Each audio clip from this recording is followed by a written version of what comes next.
আচার এই কথাটা শুনে কার কার জিভে জল আসে আমাকে কিন্তু কমেন্ট করে অবশ্যই জানাতে ভুলবেন না। আমিও কিন্তু আচার লাভার।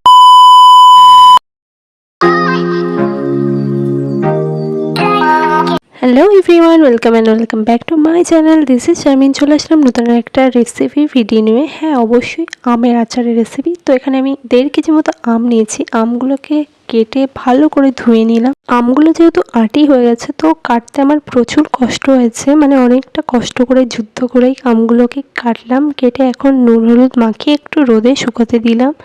এটা 1-1.5 ঘন্টা মতো শুকাতে দিলেই হয়ে যাবে। এখন হচ্ছে আচারটা বানানোর পালা। সো কড়া বসিয়ে দিলাম, আর কড়ার মধ্যে দিয়ে দিলাম কিছু পরিমাণে সরিষার তেল। এখানে কিন্তু আচারে সরিষার তেলটা ইউজ করতে হবে। সরিষার তেল গরম হয়ে গেলে 5-6টা লঙ্কা আমি চিড়ে দিয়ে দিলাম, আর দিয়ে দিলাম একটু 5 ফোড়ন আর শুকনো আমগুলো দিয়ে আমি এখন ভালো করে একটু ভাজা ভাজা মতো করে নেব, যাতে আমের গায়ে যে এক্সট্রা ময়েশ্চারটা আছে সেটা শুকিয়ে যায়।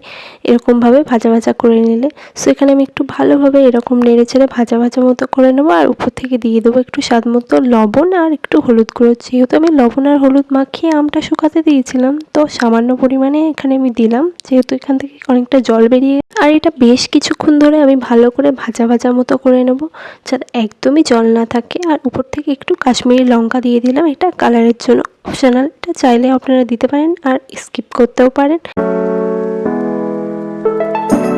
দেন এখন দিয়ে দিলাম একটু কাসুন্দি। এটা আপনারা সর্ষে বাটা দিয়েও করতে পারেন, বাট আমার কাছে সর্ষে বাটাটা ছিল না, সো আমি কাসুন্দি দিয়ে দিলাম। দিয়ে এখন একটু ভালোভাবে নাড়িয়ে কাসুন্দিটাও এর সঙ্গে আচারের সঙ্গে মিশিয়ে নেবো। আর দিয়ে দেবো একটু গুঁড়ো মশলার মধ্যে ধনে গুঁড়ো আর জিরে গুঁড়ো। ধনের গুঁড়ো আর জিরে গুঁড়োটা কিন্তু বাড়িতেই বানানো। সো এভাবে একটু মিশিয়ে নেবো আচারের মধ্যে। আর দিয়ে দেবো 2 চামচ পরিমাণে এখানে গুড়। আপনারা চিনি দিয়েও করতে পারেন, বাট আমার কাছে গুড়টা অ্যাভেলেবেল ছিল, সো আমি গুড় দিয়েই করলাম। আর গুড় দিয়ে করলে কালারটা একদম অসাধারণ আসে, আর টেস্টটাও দারুণ হয়। এই আচারটা খেতে কিন্তু দারুণ লাগে। এটা একদমই চটপাটা টাইপের, টক মিষ্টি ঝাল, একদম ফ্লেভারফুল। এভাবে সহজ উপায়ে একদম বাড়িতে একবার তৈরি করে দেখবেন, দারুণ হয় খেতে। আর ওপর থেকে দিয়ে দিলাম ভাজা মশলা। এটা আমার আগে থেকেই করা ছিল, যেহেতু আমি অনেক কিছু আচার বানিয়েছিলাম সেই জন্য। সো এখন ভালোভাবে ওই মশলাটা মিশিয়ে নেবো এর মধ্যে। আর আচারটা আমার একদমই রেডি হয়ে গেছে। গ্যাস থেকে নামিয়ে নিয়ে এটা 1 দিন মতো রোদ খাইয়ে কাঁচের কন্টেনারে ভরে নেবো। So that's it for today. See you my next video. By.